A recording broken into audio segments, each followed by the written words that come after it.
விக்ரமன் நம்ம பார்த்தோம் அப்படின்னாலே பிக் பாஸ்னாலே சர்ச்சை அப்படின்னு நம்ம சொல்லுவோம் இல்லையா? ஸோ பிக் பாஸ் 6ல ரன்னர் அப் வந்தார் அவரு. வரும்போது அந்த சர்ச்சையா அப்படின்னு கேட்டா, அந்த சர்ச்சை ஒரு பக்கம் இருக்கு. வெளிய வந்தது அந்த விஷயம் அது எல்லாமே பிக் பாஸ்ல அது ரன்னர் அப் இது.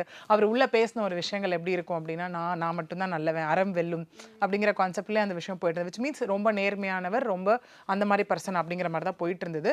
பட் அதுக்கப்புறம் பார்த்தோம் அப்படின்னா, நெறைய இஷ்யூ அப்போ ஒரு பெரிய விஷயம் வந்து பூதாகரமா வெடிச்சது. அது காரணம் வந்து கிருபா முனுசாமி அப்படிங்கிற ஒரு லாயர் வந்துட்டு அவர் மேல குடுத்த ஒரு கம்ப்ளைண்ட்னால தான் அப்ப ரொம்ப பூதாகரமா ஆச்சு. அதுக்கு வந்து அவருமே வந்துட்டு திரும்ப இவங்க ட்வீட் போடுறது, அவங்க ட்வீட் போடுறது அந்த மாரி மாத்தி மாத்தி அவர்கள் போட்டுட்டு இருந்தாங்க. அது நம்ம இந்த பிரசன்ட் இன்சிடென்ட்க்கு அப்புறம் அத நம்ம பேசுவோம். ஆக்சுவலி பிரசன்ட் இன்சிடென்ட் நம்ம பார்த்தோம் அப்படின்னா, பிரஸ்டீஜ் பில்லா விஸ்டா அப்படிங்கிறது ஒரு ஒரு விஷயமா ஆரம்பிச்சது நமக்கு. அதாவது ராஜீவ் முருகன் டைரக்டர் அவங்களோட வைஃப் ஹேமா சின்ஹா அவங்க வந்துட்டு போயிட்டு கம்ப்ளைண்ட் குடுத்தாங்க. இது கிட்டத்தட்ட 6 மாசம் 6லேருந்து 9 மாசமா நடந்துட்டு இருக்கு.